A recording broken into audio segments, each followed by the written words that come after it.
किसके घर में दुख देने वाली और कंगाल बनाने वाली संतान पैदा होती है। दोस्तों, आज की कहानी आपके जीवन को बदल देगी। आपसे निवेदन है कि इस वीडियो को पूरा ज़रूर देखें।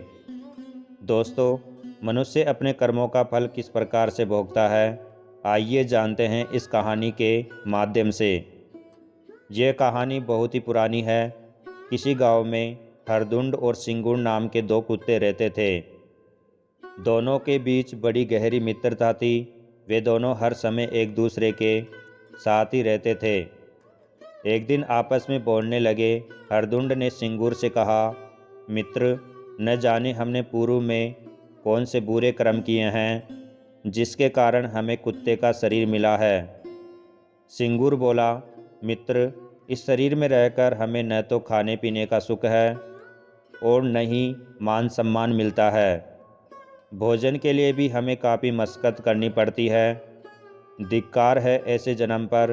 अब हमें तीर्थों का भ्रमण करके अपने अगले जन्मों को सुधार लेना चाहिए और इस शरीर का परित्याग कर देना चाहिए।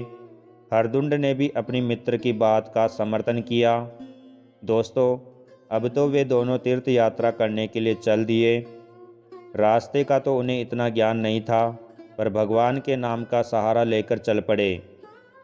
चलते चलते उन्हें शाम हो गई। एक गांव के निकट एक पेड़ के नीचे ठहर गए।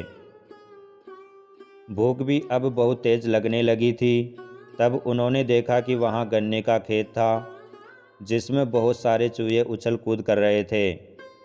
मोटे मोटे चूहों को देखकर सिंगूर के मुंह में पानी आ गया।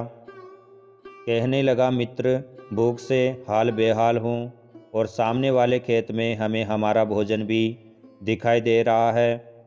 तुम कहो तो चले, दो चार चूहों का नाश्ता कर लिया जाए। हरदुंड नाम का कुत्ता बोला, अरे मित्र, कैसी बातें करते हो, थोड़ा सोच समझ कर बोलो।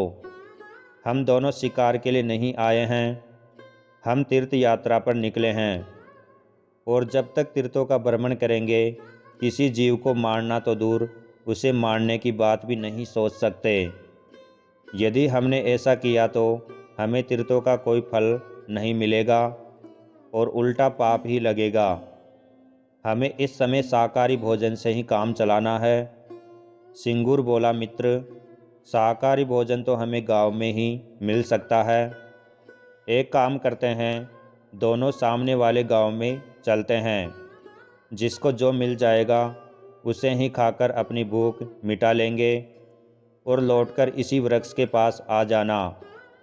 हरदुंड बोला, हाँ, ये ठीक रहेगा। अब तो हरदुंड और सिंगूर दोनों निकट गांव में पहुंच गए। गांव में दोनों अलग अलग होकर भोजन ढूंढने लगे। हरदुंड नाम का कुत्ता एक ब्राह्मण के द्वार पर पहुंचा। ब्राह्मण पूजा पाठ करके भोजन करने को बैठने ही वाला था। इधर ब्राह्मणी ने उसके भोजन के थाल को सजा दिया। ब्राह्मण बड़ा ही भगवत भक्त था। जब वह भोजन करने बैठा तो सबसे पहले उसने भगवान को भोग लगाया। इतने में ही हरदुंड ने उसकी थाली में मुंह डाल दिया और उसकी थाली से पूरी उठाकर द्वार पर बैठकर खाने लगा। ब्राह्मण ने देखा कि भोजन की थाली में कुत्ते ने मुंह डाल दिया है। ब्राह्मण राम राम करके उठ बैठा हो गया। ब्राह्मण ने अपनी पत्नी से कहा, अरे भाग्यवान, भोजन तो कुत्ते ने झूठा कर दिया। अब एक काम करो, थाली का भोजन उसी कुत्ते को खाने को डाल दो। लगता है बेचारा बहुत भूखा है। यह भोजन इसके ही भाग्य का है। ब्राह्मणी को थोड़ा बुरा जरूर लगा, क्योंकि उसने बड़ी मेहनत से भोजन तैयार किया था, लेकिन जीवों के प्रति उसमें भी दया की भावना थी। इसलिए ब्राह्मणी ने बड़े प्यार से वह थाली का सारा भोजन कुत्ते को खाने को दे दिया। खीर पूड़ी दही व्यंजनों का भोजन करके हरदुंड नाम का कुत्ता बड़ा प्रसन्न हुआ। फिर वह वापस उसी पेड़ के नीचे आकर बैठ गया और अपने मित्र सिंगूर के लौटने की प्रतीक्षा करने लगा। उधर सिंगूर भी भोजन की तलाश करते करते गांव के एक सेठ के घर में घुस गया। सेठ भी उधर अपने घर में भोजन करने को बैठा था। इतने में सिंगूर उसकी थाली में अपना मुंह डाल दिया। और पूरी को मुंह में पकड़कर द्वार पर बैठकर खाने लगा। इधर सेठ को उस कुत्ते की करतूत पर बड़ा गुस्सा आया और वो एकदम से क्रोध में भर गया।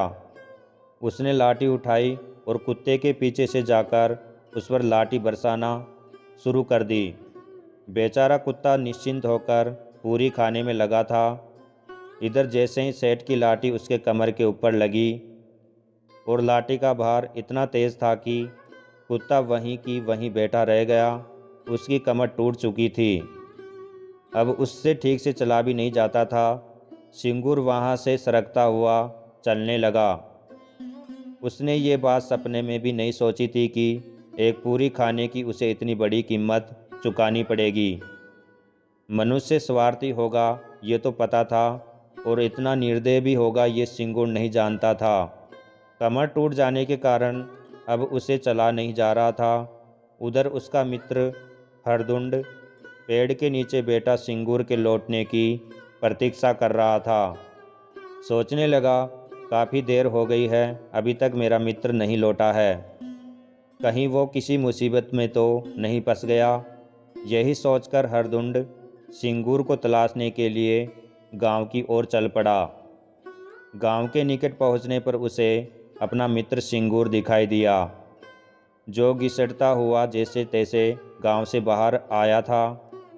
उसकी आंखों से आंसुओं की धार बह रही थी। वो अगले 2 पैरों से सरकता हुआ यहाँ तक पहुँचा था। हरदुंड ने सिंगूर की टूटी हुई कमर देखी तो उसे बहुत दुख हुआ। पूछने लगा, मित्र, तुम्हें इस दशा में किस पापी ने पहुँचाया है? तब सिंगूर ने रोते रोते सेठ का निर्दयतापूर्वक व्यवहार अपने मित्र को बता दिया। सेठ की दुष्टता के बारे में जानकर हरदुंड का खून खौल उठा, मगर वह कर भी क्या सकता था। वो एक पशु जो ठहरा। सिंगूर बोला, मित्र, मेरा जीना और मरना अब तो एक सा हो गया है। सेठ ने मेरी कमर तोड़कर मुझे तीर्थों का भ्रमण करने से भी वंचित कर दिया है। अब इस टूटे कमर के साथ मैं और जीना नहीं चाहता। मुझे तुम किसी तरह से यहाँ से ले चलो, अब मैं अपने प्राण त्यागना चाहता हूँ। दोस्तों, हरदुंड जैसे तैसे करके सिंगूर को वहाँ से लेकर आगे को गया और एक नदी में कूदकर उसने अपने शरीर का अंत कर दिया। हरदुंड भी अपने मित्र के साथ प्राण त्यागने का निश्चय किया। इस प्रकार वे दोनों कुत्ते नदी में कूदकर अपना शरीर त्याग देते हैं। वे दोनों तीर्थों का भाव लेकर निकले थे, इसलिए भगवान ने उनके आगे पीछे के सारे पापों को नष्ट कर दिया और उन्हें मनुष्य शरीर में भेजने का निश्चय किया। भगवान की प्रेरणा से कि हरदुंड ने तो उसी ब्राह्मण के घर पर पुत्र रूप में जन्म ले लिया और सिंगूर ने भी उसी सेठ के घर जाकर जन्म ले लिया। संयोग से दोनों के घर पहले से कोई संतान नहीं थी। काफ़ी समय बाद सेठ के घर एक पुत्र ने जन्म लिया था। इस खुशी में सेठ ने बहुत बड़ा उत्सव मनाया, पूरे नगर की दावत की। अभी तो उसी का जश्न समाप्त नहीं हुआ था। इतने में सेठ को खबर मिली कि उसके व्यापार में बहुत बड़ा नुकसान हो गया है और उसके गोदाम में आग लग गई है। यह देखकर सेठ को बहुत बड़ा सदमा लगा। अभी सदमे से बाहर नहीं निकल पाया था कि उसकी पत्नी भयंकर रोग से ग्रसित हो गई। सेठ की सारी संपत्ति धीरे धीरे बेचकर उसके उपचार में लगने लग गई। उधर हरदुंड जब बेटा बनकर ब्राह्मण के घर पैदा हुआ तो पुत्र के घर में जन्म लेते ही ब्राह्मण राजा के यहाँ मंत्री के पद पर नौकरी मिल गई। ब्राह्मण की सलाह से राजा का राजकाज बड़े ही अच्छे ढंग से चलने लगा। कोई भी युद्ध राजा हारता नहीं था, क्योंकि ब्राह्मण उसे अच्छी रणनीति बनाकर देता था। कुछ दिनों बाद राजा ने ब्राह्मण को अपना प्रधानमंत्री घोषित कर दिया। गरीब ब्राह्मण अब पूरे राज्य का प्रधानमंत्री बन गया था।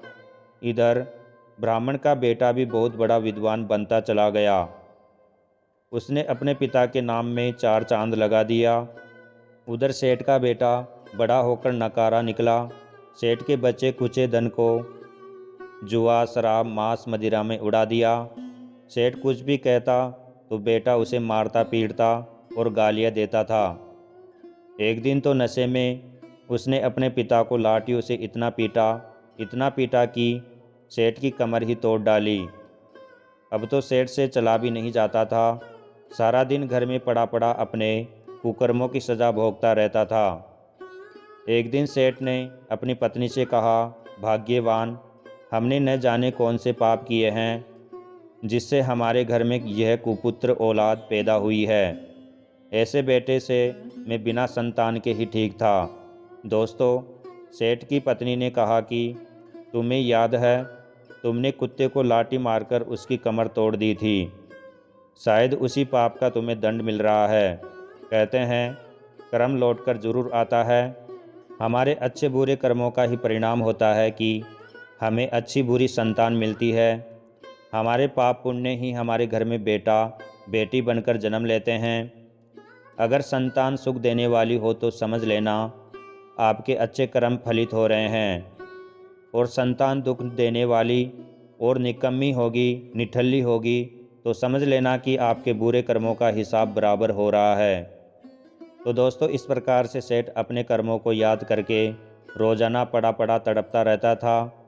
जैसी करनी वैसी भरनी। दोस्तों, उम्मीद है यह कहानी आपको ज़रूर पसंद आई होगी। तो चलिए, अपना कीमती राय भी कमेंट में ज़रूर बताना। ऐसी ज्ञानवर्धक जानकारियाँ जानने के लिए आपके अपने चैनल आध्यात्मिक ज्ञान MK को सब्सक्राइब कर लीजिए। धन्यवाद।